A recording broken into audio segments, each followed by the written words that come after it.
Good morning, everyone. This is Snap Judgments. Welcome to Snap Judgments. This is Randy.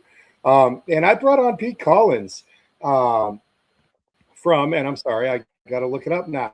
I can Foxborough. I can do it for you if you You want. know what? You coming from? Yeah. Yeah, By all means, I may introduce be able yourself, to help Pete. the Sorry. people out when it comes to that. No, check us out at Foxborough Fellas Podcast at Fox Fellas Pod on Twitter, That's everywhere. hilarious. Yep, on YouTube, Sports Zone _BOS for Boston. We just did an episode yesterday, my co-host and I, on free agency. I'm sure we'll touch on a little bit of that here today. We got another one coming at you Friday because you know how quickly things change. Day 2 brought us a whole lot more news. But yep, that's where you can find me and my buddy Divish. All right. Yeah. Sorry about that. I just wanted to make sure I had the right. It was a little bit of alliteration going on. It's tricky wording for me there for a second. But yeah, no, you're right. Listen, we have been drinking through the fire hose of free agency over the past 24 hours. And at first, it looked like the Patriots were going to be a little bit quiet. But, they did bring in 3 bigger names, kind of. And the fullback that I don't have on this graphic, Reggie Gilliam. So we're mentioning that. What Pete and I are going to do today is we're going to do some fantasy drafts, some mock drafts, rather.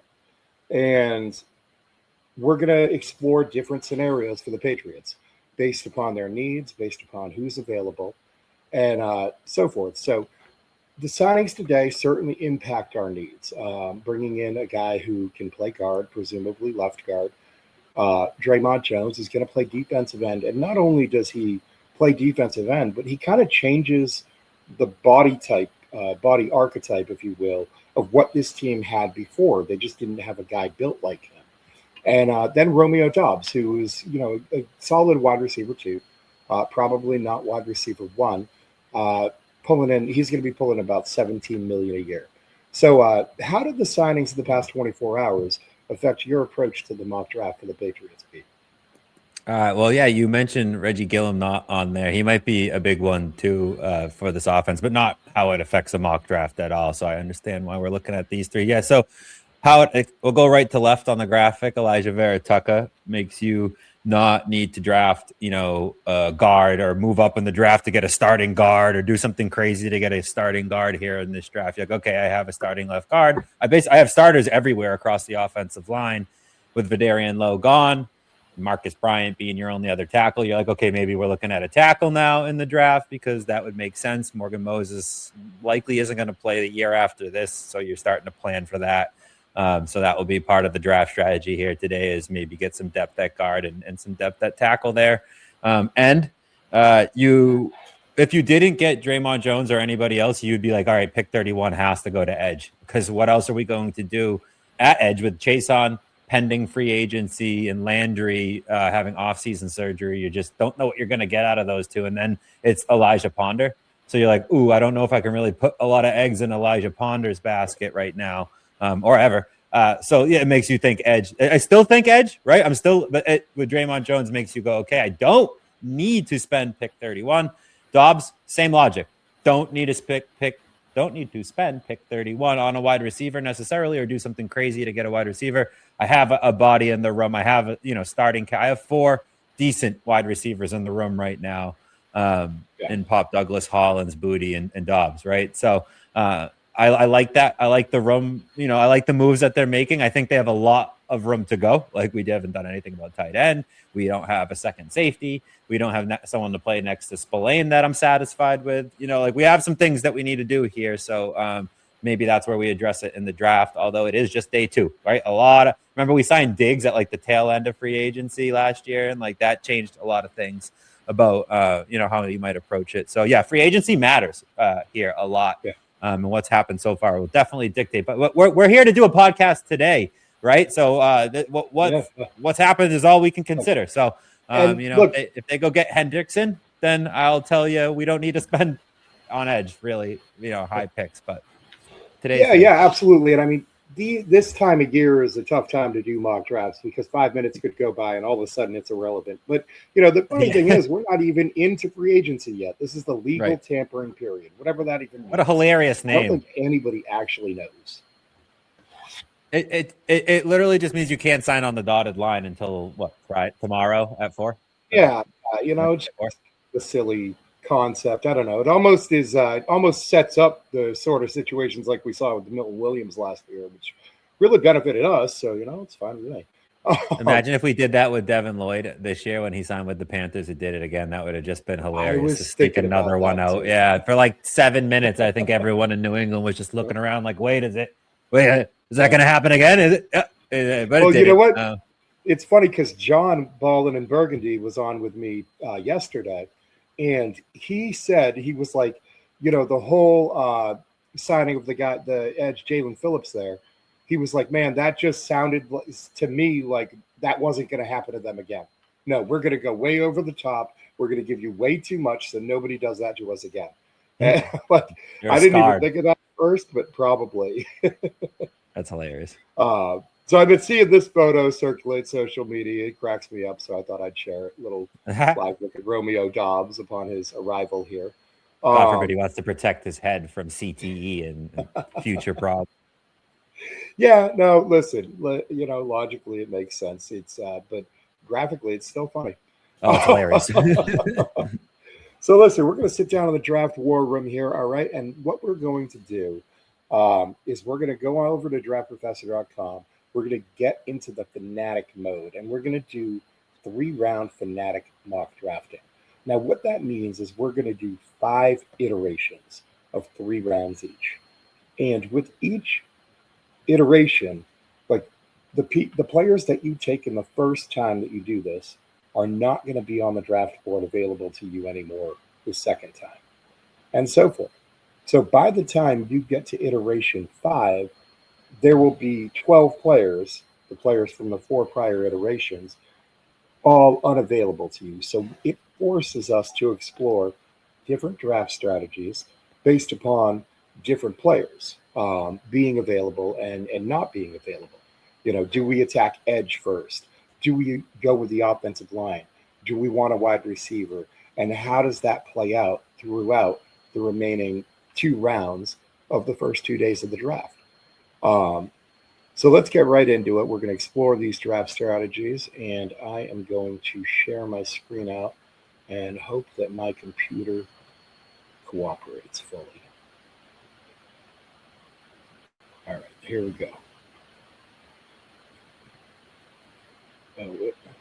Photo.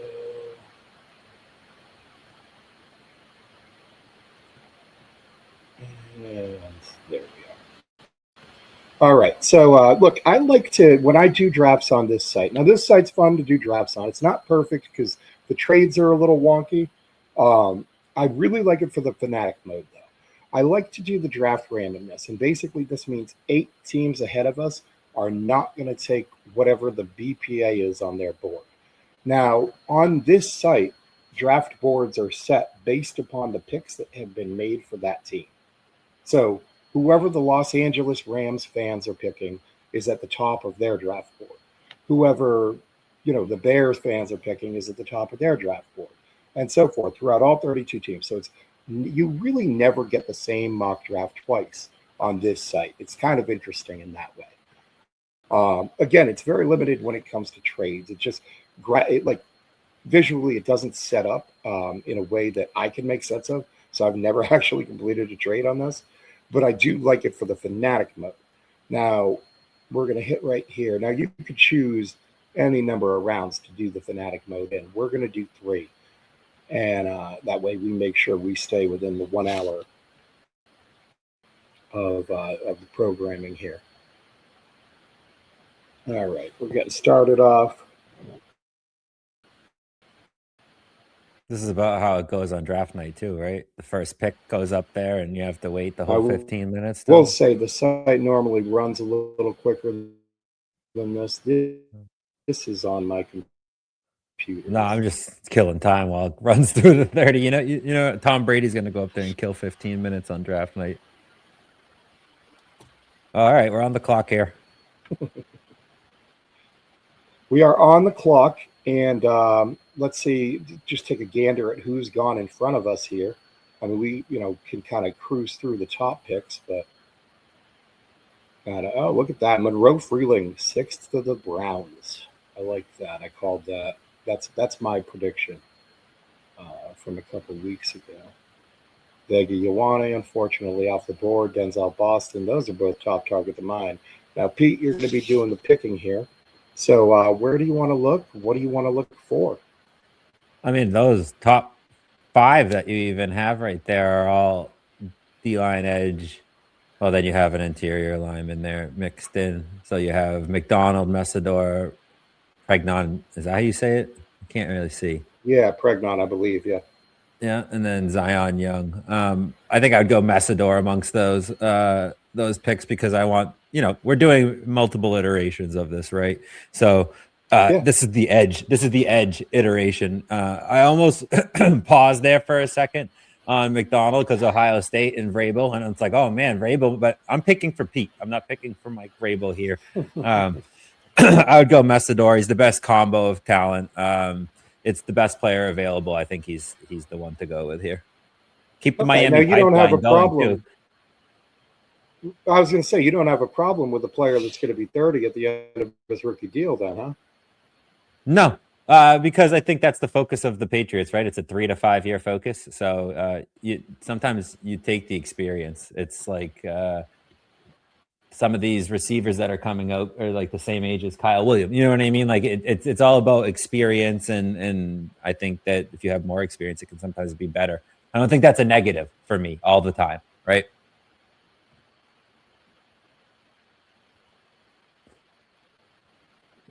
Yeah. Can start on the team too when you think about it. If I pull it down and then.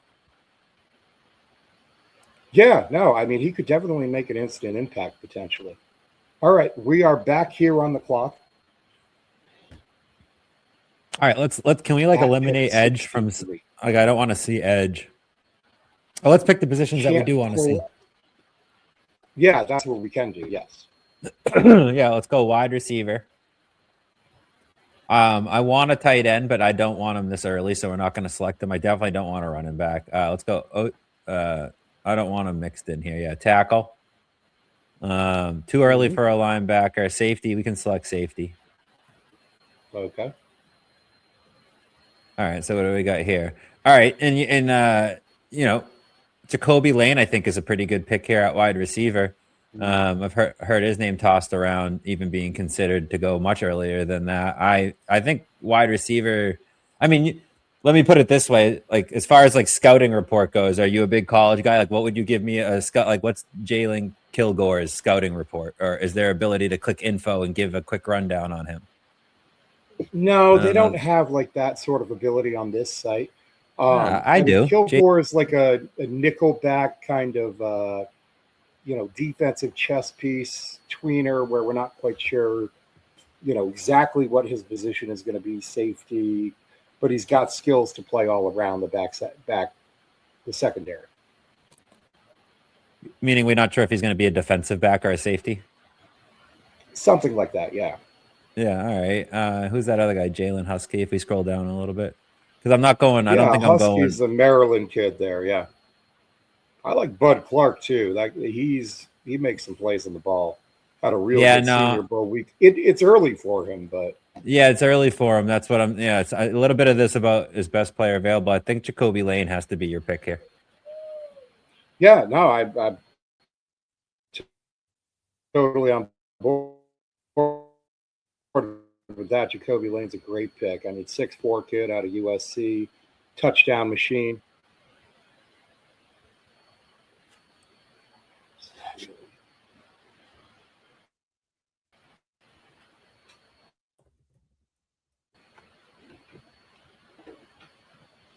This is going to get tough when these guys... I'm realizing I just picked 2 of like my favorite picks or like people in the draft, and now I can't ever pick them again in any of the other iterations. It works a little better.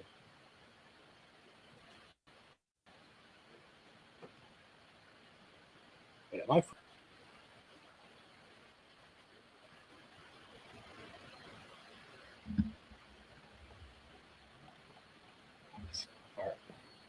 all right. Sorry, I didn't catch what you were just saying. My computer is not being friendly to me right now. No, it's all good. Did we? Are we on the clock again? Are we in round 3? Where are we at? Yeah. We're going to be in round 3. I'm going to pull it up right now. I'm going to clip this part out. So this is. But all right. All right, so we're back on the clock in round 3. Now, Jacoby Lane was the second-round pick. Akeem Mesidor, the first-round pick. We've got that X receiver. We've got that edge rusher that we want. What are you looking at here in round 3? All right, let's go again with some positions here. Let's go tight end.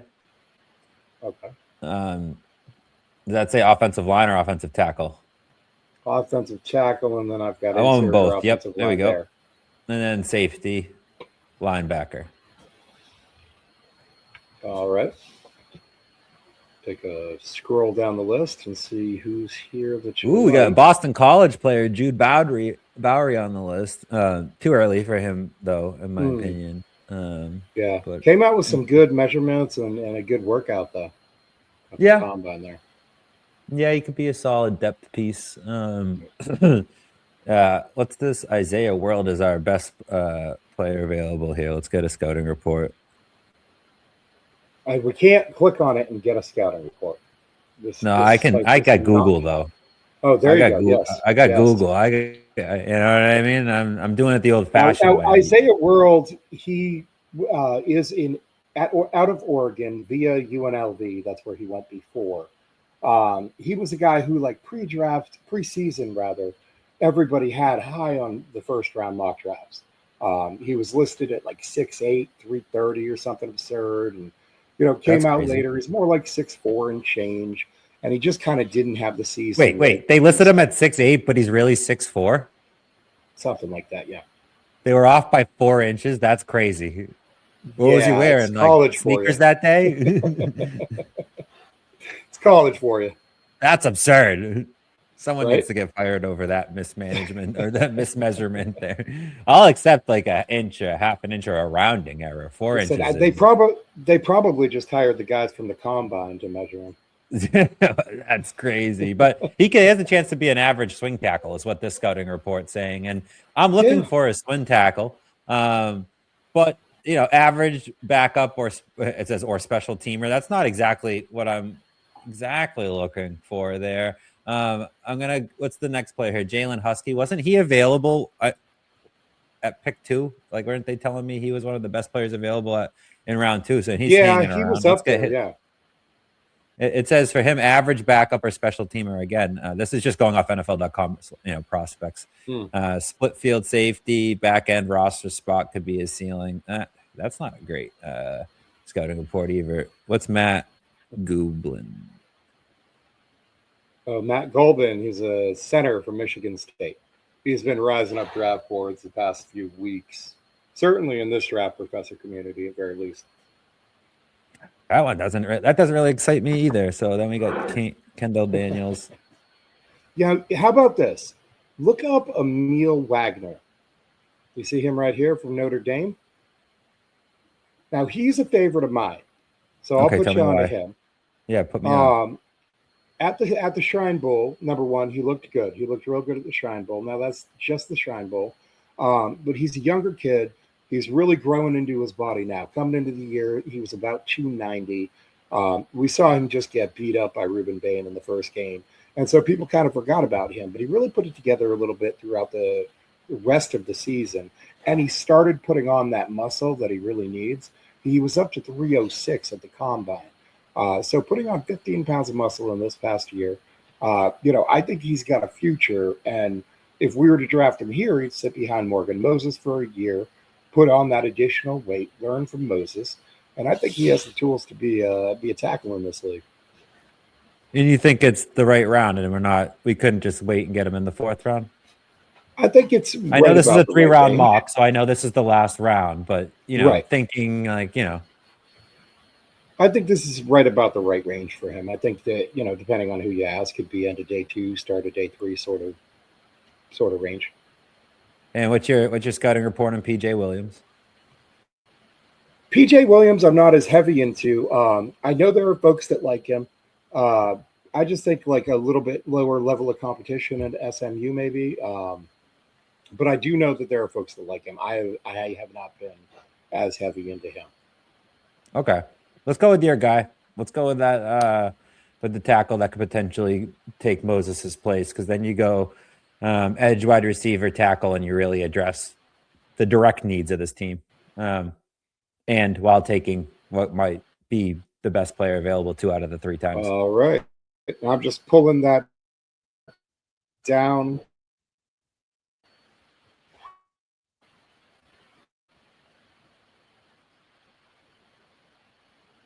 Yeah. No, I think that draft went fairly well. Now, I've just taken this down while we're picks. It runs the draft when we get back. So let's pull this Or back just right up back on to the stage. top. Right back to round 1 without Akeem Mesidor being available. You can see the computer forced him off the board to San Francisco. So he was going to go somewhere before us. He is no longer available to us. All right. Zion Young would probably be. I think we might be going back to edge again. Although that Caden McDonald hanging around, they really want me to pick him. They keep suggesting that. Is this filtered, or is this just best player available? Yeah. All right. This is best player. No, available. this is so like this site. This is driven by the picks that Patriots fans have made on this. Yeah, site. it's just that I think it says BPA. I'm assuming best player available. Yeah, 1, so 2, it's 3, 4, BPA 5, 6. based Yeah, upon it's sorted based on that draft. what the Patriots have picked. Gotcha. Yeah. Now the overall rank coming in, according to the Patriots draft board, driven by the fans on this site, he would have been 21. Caden McDonald, Pregnon would have been 25. Zion Young 26, and so forth. I mean, Caden McDonald would be an excellent pick if we didn't, Milton Williams and Barmore are on the team. You saw Durden play well at the end of the season, so you even feel like you have cheap depth going on there. You did see Tonga go, but that's more of a nose tackle type of a position. I'm just assuming. Well, and that's what Caden McDonald would be. Oh, really? So he could be a legit nose tackle. Yes, yeah, he's a run stuffing monster of a nose tackle at Ohio State. So that's exactly what I want, but I don't know if I want it at 31. I don't know if I want it at 31. Like that type of player, putting that type of value on him is that's not something I'm going to be doing. I don't think. Not in iteration 2. Maybe back to the wall. I'll do that one of these times. I'm feeling like that's an eventual pick, but not an iteration 2. Zion Young is my pick for iteration 2. We're going back to edge. All right. Let me try and pull this down, see if it runs a little quicker while I pick and get to round 2.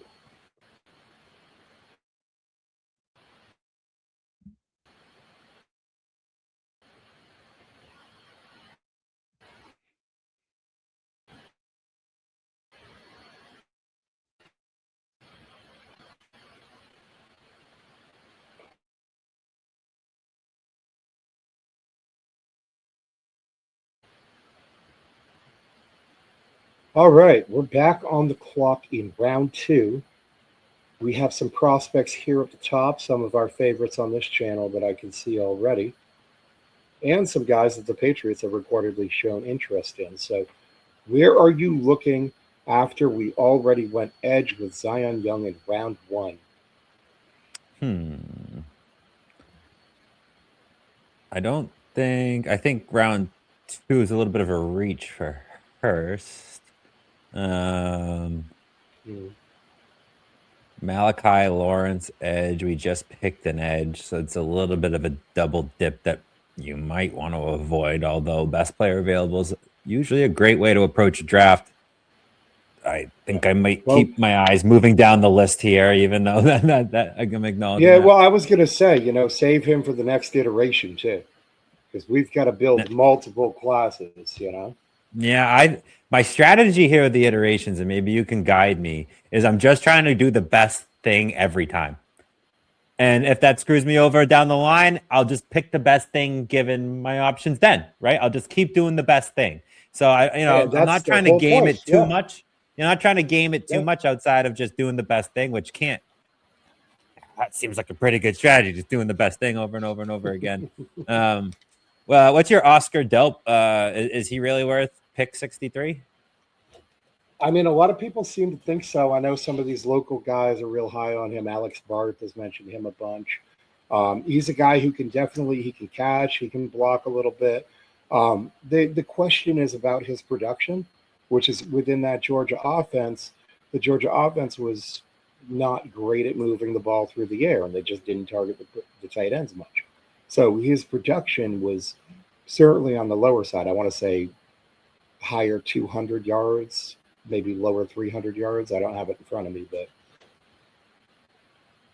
All right. I think I'm leaning towards Malachi Fields, to be honest with you. okay. He's a true outside X, 6'4", right? Big dude. That's something that's missing on 6'4", this team. 220. Oh yeah, no, 6'4", 220, rocked up. Like he's not just 6'4", he's 6'4", and like I will beat you up down low, box you out, and then go up and take the ball. So All right.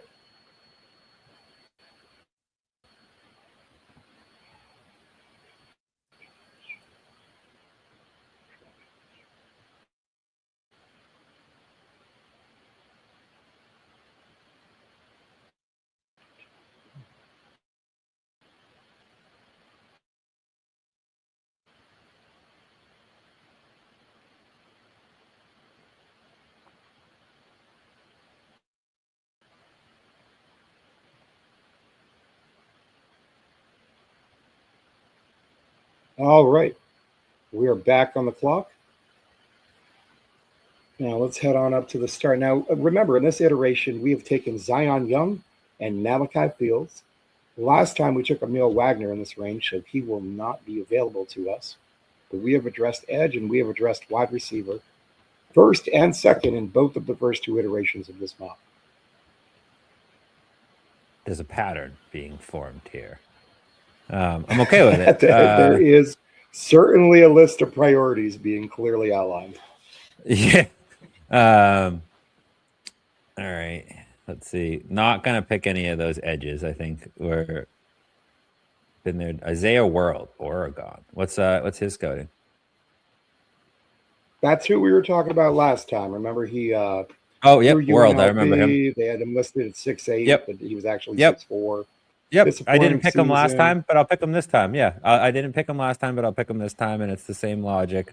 Um, it doesn't seem like his scouting report is going to be the next starter for him, right? Based on what you were telling me, but at least he could be a serviceable backup and bridge a gap if you needed to. You also have Marcus Bryan, so you sort of have like a little bit of a battle of what mainly is a right side tackle. So yeah, I'll go with him, Isaiah World, and I think it's that I address some needs again. I just need is addressing.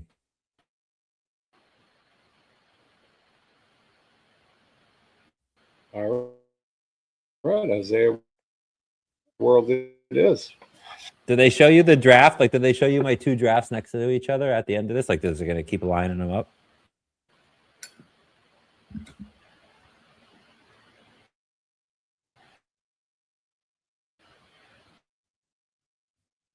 Oh, it just went right back into it. I see.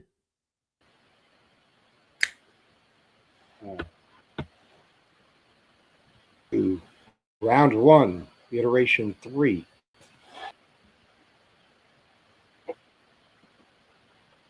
Oh, Cooper Jr. just goes to pick. I would have traded up if he was still on the board. All right. Let's see. All right. So here we've got Caden McDonald again topping the board. Lee Hunter not far behind him. Emmanuel Pregnon, but we don't want to target inside like left guard this early, you said. So Cassius Howell at the edge position, which is where you've been targeting in the past few. Yeah, I think this might be the iteration where we're going to go wide receiver before we go to edge, and go with Chris Brazzell since he fell to us. It's tough to judge Tennessee players because of Tennessee being who they are, but I think he's shown us enough that he's worthy of a first round pick. Okay. 6'4", right? He's a big dude, if I recall. 6'4", nearly 6'5", and very fast. Okay. Yep. Sign him up. Very long-legged, runs like a gazelle. Did the Titans just draft Chris Johnson again? Am I seeing that correct? Getting flashbacks. Reportedly, like people think he's a little more than the Jalen Hyatt type of Tennessee receiver that we think of when we see those Tennessee. I just think Chris Johnson. That would be funny. Let's see where. Right. No, yeah, they did. That's funny. Yeah. Just the funny seeing the symbol of the quarterback out of San Diego. Yeah. All right, so we went wide receiver first. We're not doing that again. We went wide receiver in the first round. We will not go wide receiver here, I imagine. No. Chris Brazell was our first pick. You got that right. We're not going back to wide receiver. And I just, frankly, we're not picking running back in the first 3 rounds. So we're not going with Price either.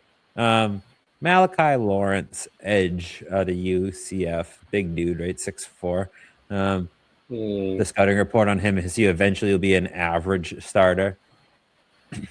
Well, that's the thing with Malachi Lawrence, and this is what you want to take into consideration, is a lot of these scouting reports are like, he's not great on run defense, right? Okay. But now we don't ask for a whole lot of run defense out of guys like Landry and Chason, and Malachi Lawrence, I think, fits into that mold. He's 6'4" and change, got 255, 33.5-inch long arms, good-sized hands, and a whole bag of pass rush moves. So his weakness, run defense, strength, pass rush, but that's just what we expect out of our, guy lighting up out wide on the blind side, is just kind of put your head, pin it back, and go after him. But we also saw that kill us too at times. Having a little run awareness is always nice out of that side too. Well, I think the balance that Draymond Jones will bring will help. Yeah. Malachi Lawrence truly going to be playing with him a lot too. I mean, someone that can develop into it, because with Landry on the other side, you have kind of pillars on both sides, and sometimes the Patriots don't even play that way with a nose tackle with Milton Williams and Barmore on either side of a nose tackle and just one edge out there. So like this guy really could be third on the pecking order.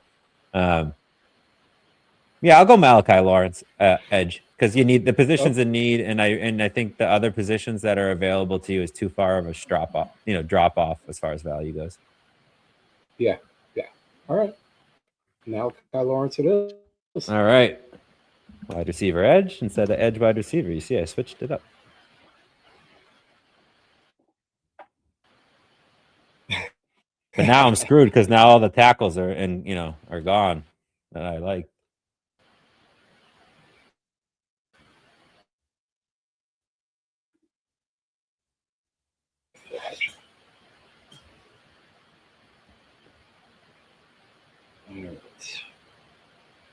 Good iteration here. We see Emil Wagner and Isaiah World not available to us, as they are off the board before our pick. So, sifting in the positions that you've outlined that you're interested in pursuing and eliminating the ones we've already picked, we have tight ends, offensive tackles, safeties, linebackers, and inside offensive line. Is there anything else you'd like me to click on that I have not? No, I think that does it. I'm pretty interested in your thoughts on Michael Trigg, because from what I'm reading, he seems like not a terrible selection here in the 3rd round. Maybe Mike Vrabel said it. He goes, I look around the league and I see lots of tight ends drafted in the 4th round, and 3rd round's pretty close to the 4th round here. What's your thoughts there? Yeah, I like Michael Trigg. He's a pass catching tight end out of Baylor. He's not going to give you a lot in the blocking game, but he's got some mammoth hands. They made Sports Center when he went out and grabbed that catch, and the football looked like I was holding a tennis ball. The guy's got like 10.5, 10 3/4 inch hands, something absurd. He's going to make some highlight catches. He's a YouTube highlight guy. If you look at his YouTube highlights, you're like, how does this dude not go in the 1st round? If you watch all his tape, you get it, but you're still excited about the highlights. Sign me up. I want to highlight tight end coming in here. You got rid of Austin Hooper, didn't bring back Austin Hooper. Hunter Henry is going to be 32 in December. the pipeline needs to be rejuvenated at tight end. It feels like Michael Trigg could eventually slide into the tight end one role with proper development. You know, if he hits, you know, his marks and his goals, and then you could get a blocking tight end to slide in next to him if that's not necessarily his strength. Doesn't sound like he's immediately going to hit the field because that's what they need now. They need a little bit, maybe more of a blocking tight end. Their 12 personnel when they ran the ball was like 29th in EPA or something gross, but was, you know, they did just well. You know, they did just fine when passing the ball. So, you know, I would say they bring in a cheap veteran, bring in Trigg, and you have a good draft. Yeah, no, I think that's a great pick. It certainly gives you a guy other than Hunter Henry who can get out there and be a weapon in the passing game. And look, Yep. Austin Hooper made some catches, but it's been a long time since anybody described him as a weapon in the passing game. So, you know, it is what it is. Here we are in the fourth iteration of this draft. You can see Zion Young, Akeem Mesidor, and Chris Brazzell no longer available to us. Where do you want Can you to scroll go? down a little bit? Absolutely. Oh, look at Caleb Banks. What is he doing there? My goodness. I mean, we don't need him, but wow. I was going to say R. Mason Thomas, I think might be my pick there out of Oklahoma. He's been mocked a few different times to the Patriots at 31.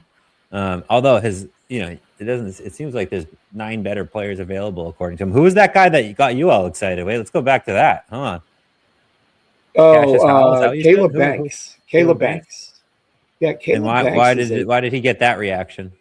just because there are not a lot of human beings on the planet that are built like Caleb Banks, who is 6'6", 330, 35 and a half inch arms, 11-inch hands, just a monster athletically.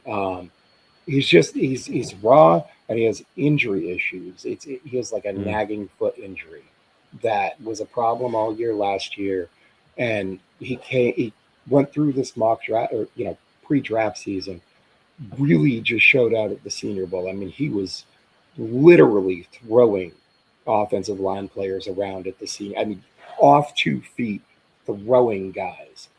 But then at the combine, he did all the workouts, and then he had to pull out before the drills, before the on-field drills, because he had some sort of issue with his shoe, which was kind of a red flag to me. It's like, listen, big guys, sometimes those foot injuries just nag them, and you don't meet guys who used to have foot issues. They just have it.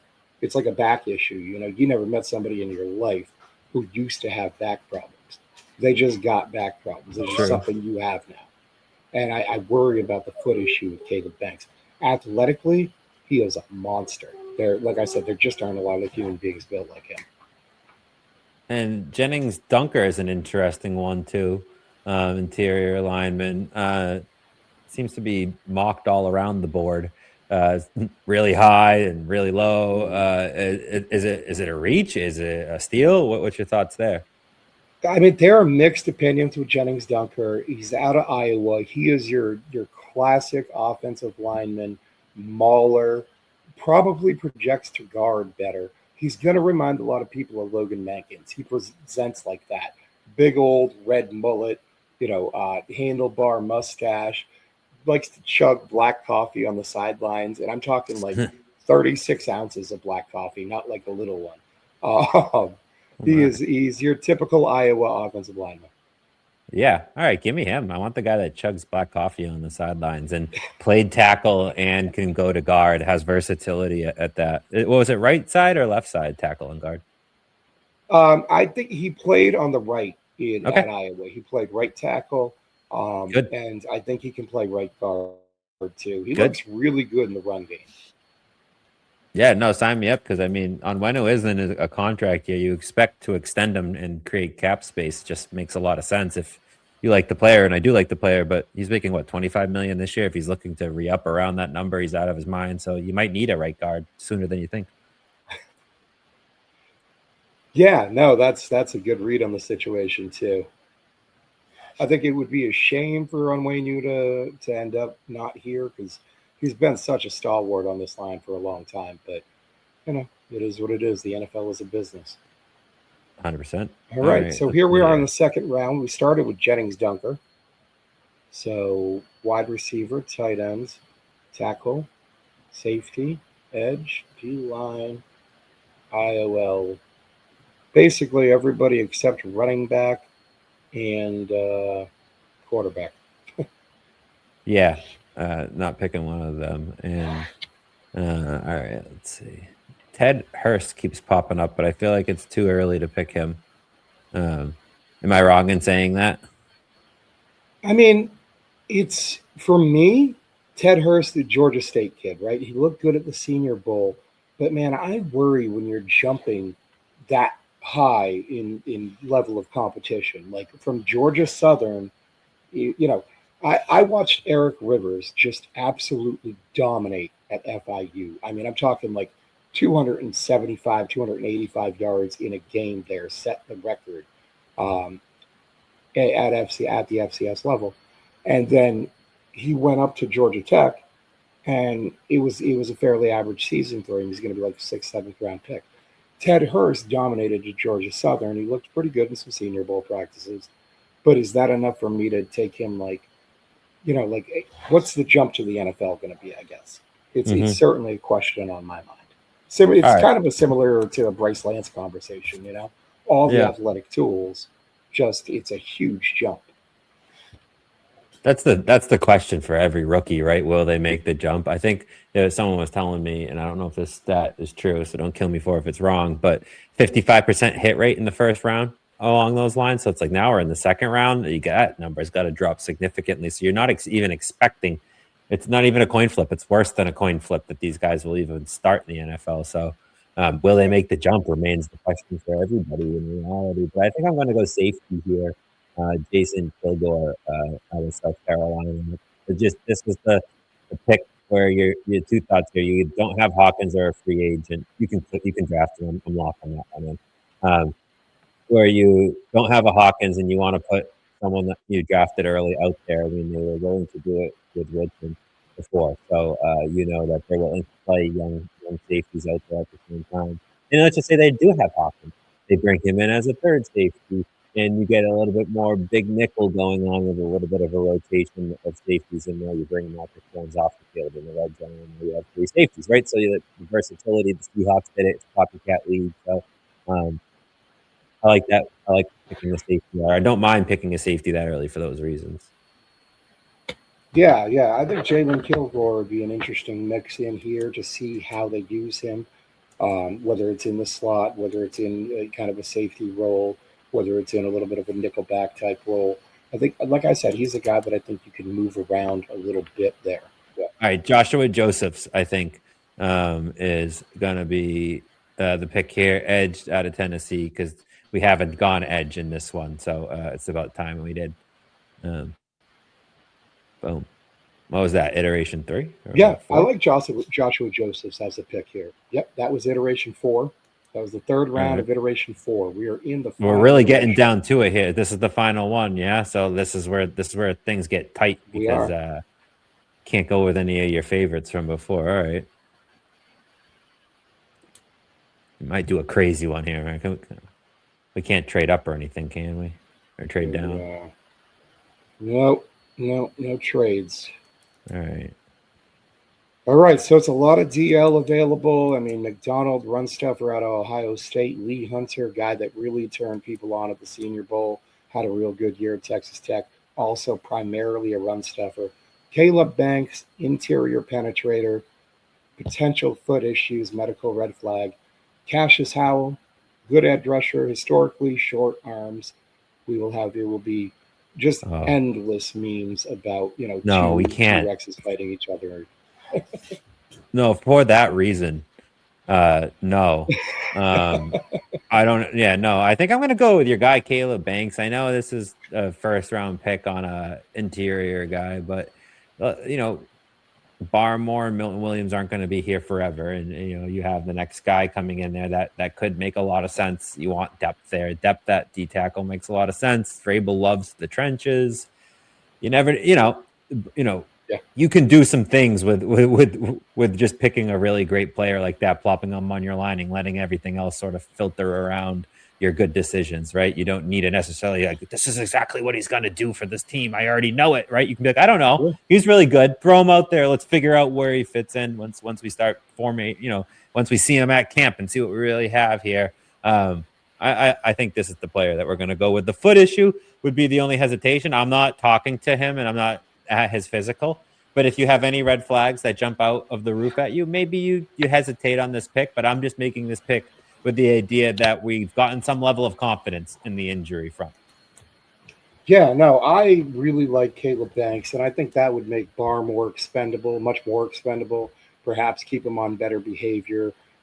Viewers of my channel know that I have been the conductor of the Get Barmore Out of Here train since like December. I'm not a fan of his, primarily what are your because reasons? I've met him. Oh, it's personal. It's like a personality. It's off the field, not on the field issues. Yeah, I have met a lot of these, like not a lot, but like a good amount of these Patriots players at work, out at night and stuff. Sure. I throw people out of bars at night and clubs and so forth. So I see these guys in a social setting sometimes, and without getting a lot of detail, Barmore is the only guy that I've met that does not fit the personality of this team. Interesting. Yeah, they're working with him, is what they said. I thought that was interesting verbiage when they brought up Diggs and they brought up Barmore at the combine. Elliott Wolf and Mike Vrabel. There was much different tones around both of them. Diggs was like, it's a, very much very much professional and contractual. It's like, we'll see what happens, type of verbiage. And then with Barmore, it's like, oh, we're trying to help him mature. He's a nice young kid. He's learning. It's very like we're coddling a child and trying to help him grow up, which is fine if he's truly growing up. People go through growing pains and all that type of thing. But yeah, that's disappointing to hear. But yeah, the run-in with the Providence police. He had the domestic issue. Well, yeah, and during which, what did he do? He called his mommy. Okay, we need maturity. Maturity is a thing that needs to happen with this kid. Okay. Yeah, well, let's just put it this way: him and Milton Williams, when they're on the same field together, are a dynamic duo. So if he can figure out how not to be, an a-hole, then that would bode well for him and the Patriots. But yeah, we just drafted his replacement, so that we're wrong conversation. Yeah, this guy's an a-hole. He's out of here. This dude Banks is in. That's why we did that. Well, all right, who are we on? I would say, I think if you saw those clips from the mic'd up sessions of the Super Bowl, I think we saw a little glimpse into the locker room and the personality management that Milton Williams helps with keeping Barmore in check and keeping, like, he's the sort of guy who has Barmore's respect, who Barmore looks up to and will listen to. And so I think Milton Williams can kind of help keep him in check in that way. It's funny because I saw the pre-Super Bowl, go back and watch the pre-Super Bowl interviews with the players, like on Patriots YouTube channel. And when they interviewed Carlton Davis, it was so revealing to me about them, because they were like, what do you think about Milton Williams and Barmore in the middle and holding down this D? And man, he went on about Milton Williams for a minute and what a great teammate he was. And then they were like, and what about Barmore? And he was like, well, it's funny because he just talks to everyone the same way. Like, he'll talk to you this way, but then he'll go and talk to the coach that way and Robert and Kraft that way. And it's like, what he's saying is he's a dick, but he's a dick to everyone.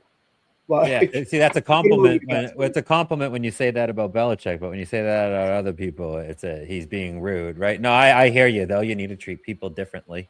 I treat my boss differently than I treat my mom, right? Because different people deserve different levels of treatment, right? Like, there's just different ways you cater to them. Well, hopefully Barmore is not if you're gonna treat everyone consistently, which you should, let's have it be respectfully.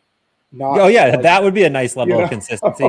I used to be a pitcher, not to get off topic, but like when the umpire would make bad calls and he'd always make bad calls, we'd be like, well, at least he's consistent. It's like, no, be consistently bad is not good, not a good thing. I don't care about consistency when it's bad. It's just more upsetting. I wish it was inconsistent, because that means that sometimes it would be good, and that would be better. Right. So I wish it was inconsistent instead of consistently bad. But I'll tell you, to get to the draft, I see Jacob Rodriguez out there. Do we even need to think about anything? First time here. Oh no, yeah, I love the Jacob first Rodriguez time.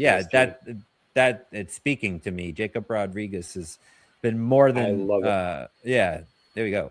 So the interesting thing is, this is the 5th iteration. I believe this is the first time we've chosen an interior defensive lineman and the first time we've chosen a linebacker. We're getting wacky here in the 5th iteration. Our free really are. agency We went really are. It's different. pushing Our free us. agency went completely different. So we didn't need edge. We didn't need wide receiver. We traded for Brian Thomas Jr. and got Trey Hendrickson. So it's like, oh, those needs aren't as big anymore. Let's go interior and linebacker. I can justify anything. Yeah, pretty much. All right. Well, here we are. This is the final pick of iteration 5. Carson Beck. No, just kidding. Now, again, Caleb Banks and Jacob Rodriguez. What's that? I said Caleb Banks. No, I'm just kidding. Or Carson Banks. I said whatever. The freaking Miami quarterback that I'm butchering. All right, who's at the top of the list here? Jason Barham. Jason Barham, edge rusher out of Michigan. Well, he played what did he play linebacker at Michigan, I think, and he's going to play edge in the NFL. So he's a little bit of a convert, I believe. Jalen Husky, man, that'd be wild to get Daryl Jackson Jr. and Caleb Banks because both those guys have the same measurements. It'd be way overkill on the defensive line. It's just funny to think about. I kind of I'm liking the Barham a little bit, but yeah, we should do a little filtering to make sure that we're making the proper choice here because we went D tackle and then linebacker, right?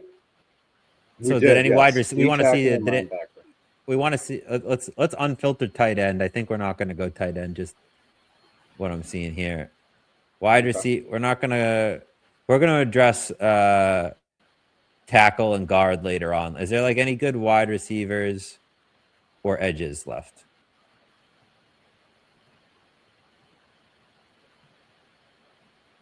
Well, we've got Jason Barham at edge and Skylar Bell, local kid out of Connecticut. A little bit on the smaller side. What I like about him is huge hands. He's like 5'10", but he has 10-inch plus hands. Dion Burks, super fast, might be able to work in the slot. Very small. He's like 5'8". Going to be a good kick and punt returner, I think. I don't want that. Yeah, Bryce Lance, kind of similar conversation to Ted Hurst. Younger brother of Trey Lance, who is the quarterback that the 49ers traded everything, and then he didn't work out, and now he's backing up Herbert in L.A. All right. So far, it's Barnum. Who else do we have here? Ndame Tucker made a bit of a name for himself at the Senior Bowl. People really like him. Vincent Anthony Jr., I liked him, but underwhelming measurables. Tyron Montgomery is the small school guy there. That'd be a sneaky fun pick. He's that small school guy that lit up the Senior Bowl from John Carroll. Oh, John Carroll. Yeah. Yeah, I think these guys are just good players. Wrong pick or wrong part of the draft. Maybe we just need to deselect everything and think more best player available. We haven't gotten a safety yet. Husky at pick 93 or pick 95. Is that? That's a totally reasonable range for him. Yeah, I know people who are real high on Husky. He's a kid out of Maryland. We have a guy named Matt Chabot that does Chabot Sports. He's writes for Arrowhead Addict, and he's a current student at Maryland, and he's a big fan of Husky. Says he's a little bit of a do-everything safety and a good guy. Yeah, that's what we did then, because remember I said that we got Brian Thomas Jr. and Trey Hendrickson in free agency, so this draft needed to address some different positions, safety, linebacker. They give me grades? Yes. Here you go. How did I grade out? Yes. Judge me. All right, so this is iteration 1. Mesidor with an A, Lane with an A, Wagner, they gave a C. Okay. We had all A's through the next 2 iterations, including a couple A pluses. Isaiah World and Michael Trigg. Hire me. You hearing this, Elliot? You need a guy? I know. Yeah. They had Jennings Dunker. They felt like he was a bit of a reach, but they thought you redeemed yourself with Joshua Josephs at the A plus there. And that final draft was just A's across the board. Caleb Banks, Jacob Rodriguez, and Jalen Husky, which I would have to agree with. That'd be a pretty good draft for us, I think. All right. So, I mean, I think 1C and 1B. The rest were in the A category. I think we cleaned up this 5-round. I think picking the best player every single time strategy is the way to go here with these 5 iterations. I was wondering what I was going to do strategy wise, but worked out. Yeah. So what do you think about do you feel like this exercise helped you understand kind of the range that you might expect to want to target certain positions in the draft? Or Oh yeah, no, I think this exercise is an interesting one. I think it challenges you to think outside the box and be put in strange positions. It would be a good exercise like for an actual team that's drafting together, right? To put themselves in harder and harder progressive decisions. Gives a little bit of respect too. Those guys make these decisions in 5 minutes, right? Like right. The weight of the world is on their shoulders at like the whole future of the franchise. Granted, they've spent days amount of time scouting. So when you say a player's names, they don't have to Google, like we don't have to pull up, they know it's a catalog right there in their brain. It gives me definitely a new perspective for Elliott Wolf, although, mock drafts aren't something terribly new, but being the 5 iteration things adds a curveball. I like that. And I like the fan element too, like how it picks based on the fan. I think that the technology is cool. Pretty soon we'll have like AI mock drafts, right? Where it's like, it'll be super intelligent and we'll know everything. Like it'll know, all those sliders will be preset based on realism. But no, this is cool. They probably already have that in the NFL, right? They got to. All right. Well, listen, that wraps up the Fanatic Mode mock drafting episode today with Pete Collins from Foxborough Fellas. Tell them where to find more of your work and where to follow you and stuff, just to wrap up things. And I will include those links in the description of this episode as well. Yep. So you can hit the links. I'm at Pete_Collins_. Got articles and hot takes coming at you from my personal account, but the podcast account is Fox Fellas Pod, at Fox Fellas Pod. So give us a follow over there. You can see all the other links. There's a link tree. Okay. Yeah. No, you had it. I just came in there. I don't mind selling, or mentioning my own ads and doing all that stuff. Yeah. But it's not even about the followers and all that. We just like to interact with, other like-minded Patriots fans. I think it's fun, the fun discourse. I'm not into the arguing with people on Twitter. It's more into the to have like a discourse. I think it's cool, the platform that they provide us. And then it's cool that we get to go on YouTube and just chit-chat about the Patriots, just like you and I did these mock drafts. This is fun to do. The reason I started podcasting was because I would just talk to people about the Patriots until they wouldn't listen to me anymore. And I'm like, where else can I start talking about the Patriots? Might as well flick the camera on and buy a microphone, right? So, the Patriots are life, and this has been a pleasure. So thank you for having me on. Yeah, no, thanks for coming here. That was my hesitation earlier, by the way. I was trying to decide if it was just Fox Fellas or Foxborough Fellas. Yeah, no, because the too many characters to get the whole thing. So we went with the FOX Fox Fellas FELLAS Pod POD and just figured that was the best way to go. Easy to say too, Fox Fellas Pod, Foxborough. And then people are wondering, are you going GH or not? Right. Right. That's a big question, because some people just go BORO to finish off Foxborough, and it's acceptable either way, mind you. I don't have a preference. And then if you go with the GH, then there's really too many characters. Then there's way too many characters. So it really, if you were to say it to people, Foxborough Fellas Pod, you would be wondering what to type in. Well, by the way, we're GH if you wanted to know, but no worries, it's for the handle. So yeah, the handle's just Fox. Nice. That was very smart. Good foresight on that. All right. Sometimes we think.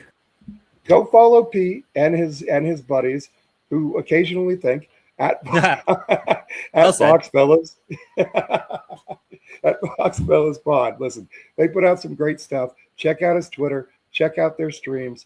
I highly recommend them. We're going to put the links in the description here. Thank you so much for your time today, Pete. Have a great day, guys. Like, subscribe, follow, share this program with your friends. Tell your dad about it. Tell everybody about it. It's good stuff. Have a great day.